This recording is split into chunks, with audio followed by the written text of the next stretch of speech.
Hello, I'm Al Koritz. I'm the Service Manager and Applications Manager for Electron Microscopy Sciences.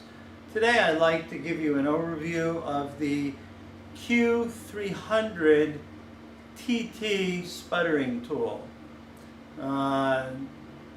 Q for quorum, 300 for the diameter of the glass cylinder that's used, T for turbo pumped, and T for triple heads. There are 3 sputter heads on this system. This system is meant specifically for coating larger diameter substrates with the metal of your choice. So let's get into the nuts and bolts of the tool. Alright, this is my demo system, so it's been used many times to coat different materials, so it's not neat and pretty like it would be out of the box. But let me give you a tour of the inside of the sputtering chamber. First thing we have here in the back corner is the optional film thickness monitor sputtering head. Right now I have the cover closed just to keep it dirt and dust free. This is the stage that comes with the system, and I can show you what your typical rotation is for the stage. You have 2 sockets in which you can insert your different substrate support. It locks into place. This happens to be the 8-inch substrate holder. Of course, you can go smaller than that, but this is the largest substrate holder for this particular system. And this moves your substrate around the inside of the chamber at varying speeds. Right now it's at 70% RPM to allow a uniform coating of your substrate.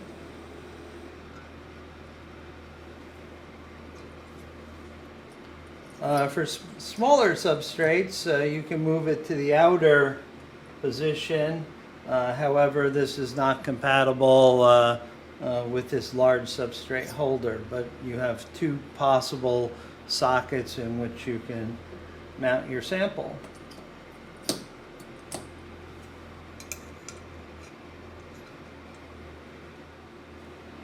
The 300TT system has 3 sputter heads that right now are covered by the shutter. To change the targets, you would remove this knurled nut and gently remove the shutter assembly. It's just mounted on the screw peg with a registration pin. I'll remove it so you can see it. And so this is so you can get the shutter mechanism back into proper alignment. So it just comes off just like that. Then using an Allen key, you loosen those 4 hex head screws, and then you can just give it a quick twist and the dark space shield will come free.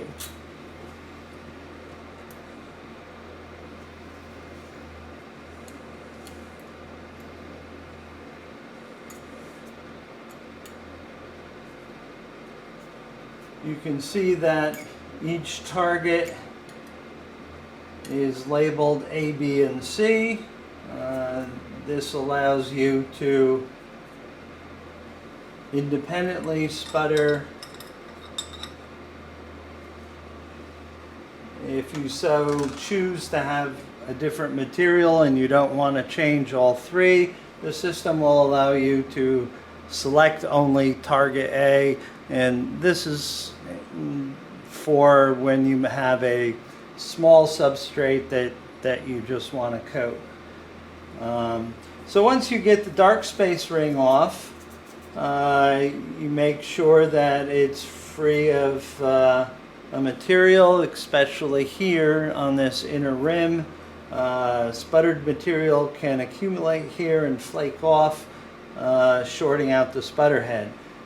This is at the target retaining ring and the target are at voltage potential of between 200 and 600 volts depending on your settings. The dark space ring is at 0 volt potential. This is to pull off your charged electrons to ground. Those electrons actually induce some photon damage on samples, so we just pull them away to ground, and that way we eliminate them from the equation. Once you remove the dark space ring, the target retaining ring is simply unscrewed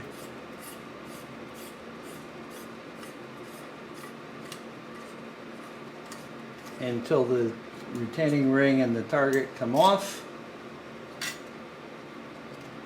and then you can either change the target to the material you desire. The standard targets are 0.1 millimeters thick. That's what this is. You can use target thicknesses up to 1 millimeter, and for the larger thicknesses we provide these spacers, which on this machine you have to remove all 4 screws, and it just the screws go through there and it just mounts and increases the distance between the target retaining ring and target by this fixed distance, 1 millimeter. If you don't use this spacer and you put in a thicker target, probably when you screw the dark space ring back down, it is going to short against the target and target retaining ring, and the system will give you an error message. So our standard diameter is 57 millimeters. The inner diameter here is about 63. The reason why we don't offer larger diameter targets, because everything that ends up under the ring here and you can't see from the outside basically becomes scrap when you sputter through the target. So I'm going to reinstall this, and that only requires the reverse of taking it off, and then there's a little care required when you get to the point where the target is tightened down. You look at these 2 holes, and then you gently shift the target material so it's approximately centered in both holes. In this way you get the central portion of the target. Then the dark space shield goes back in place, and those hex cap screws are tightened down.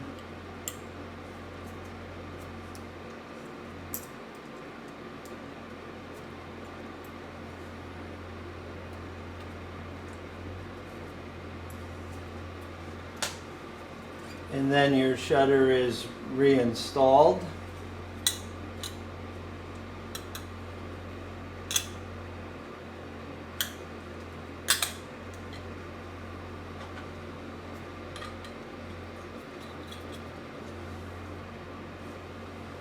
And then you're ready to run process.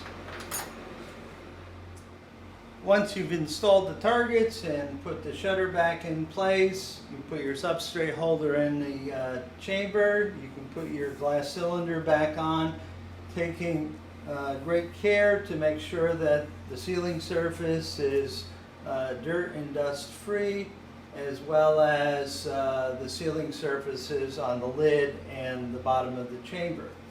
And then, to prevent the lid from accidentally getting bumped and slammed down on your glass cylinder, there's a latch that you need to release in order to close the lid. And I just simply put a piece of lab tape on top telling me what targets I have installed at the present time. These happen to be iridium targets. That was the last process I ran for a customer. So now let's talk a bit about the graphic user interface. This is the graphic user interface, or GUI, as they're known, for the Q300TT Plus system. We use the same computer interface across the product line, so there's a great deal of commonality of parts, and I can turn any particular display computer that I have in stock into any of the different configurations across the product line. So I don't need to stock a specific computer and display for a specific model. They're all sort of universal. So this is the screen that you see once the system is booted up. Currently it's in administration mode, which is a mode that you will get the admin password, so you can manipulate different parameters that your average basic lab user normally would not be able to alter. There's 5 different menu options available. There's history, which will show you what the machine has done in the past.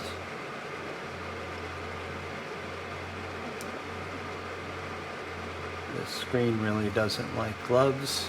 It likes warm fingers. So excuse me if I accidentally press a process.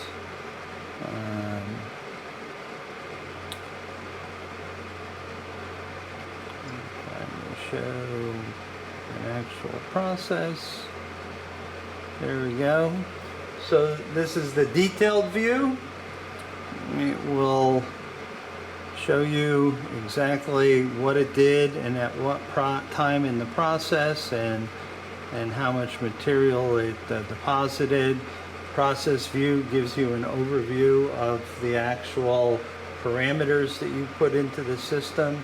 Message view just tells you what the end result was. So we'll press the home button. Down here we can turn on and off or alter the level of sound. The system beeps to alert you that it's finished with the process or there's an error. This is just information about the system. Set the clock. Add or remove users, and of course the home screen. The system menu, one of the nice things is you've got a file manager where you can back up and restore your processes. We can send you an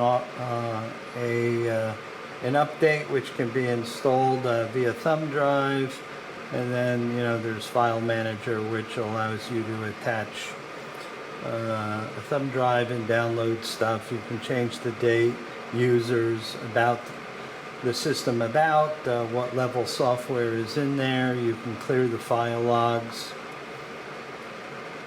Login is just simply login for multiple users, so this way different people will have different logins and be able to create and change their recipes. The materials library comes with the system. It has all the important parameters for that particular material, telling the film thickness monitor what it needs to know in order to create a thickness of that material on your substrate. And then we have recipes, which is the menu that you'll visit most. There's a number of different recipes which I've created on my system, since this is a lab demo system that I actually coat customer samples with. There's pump down if I just want to pump the system out and clean out any water vapor that's stuck to the walls. I'll usually do this before or the night before I'm going to use it to run process, just to make sure that I have a clean vacuum. Vacuum shutdown just pumps out the chamber to 10 to the 0 millibar, just to keep the chamber under vacuum in between uses and keeping fingers and water vapor out. Run stage, I demonstrated that. I showed you that just turns the stage on and off. Vent is self-explanatory.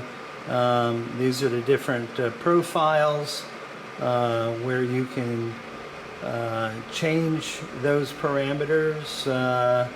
You can either scroll left or right.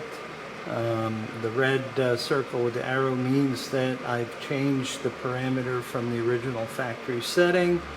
If it's grayed out, which there's none at this particular level, means that you can't change that with your user level. So you can change the sputter current. The system will tell you what the minimum sputter current is and what the maximum is, and as long as you're in between those two, the system's happy and will let you save and apply that, as well as all these other process parameters. You hit the up arrow and you're back to the recipe menu.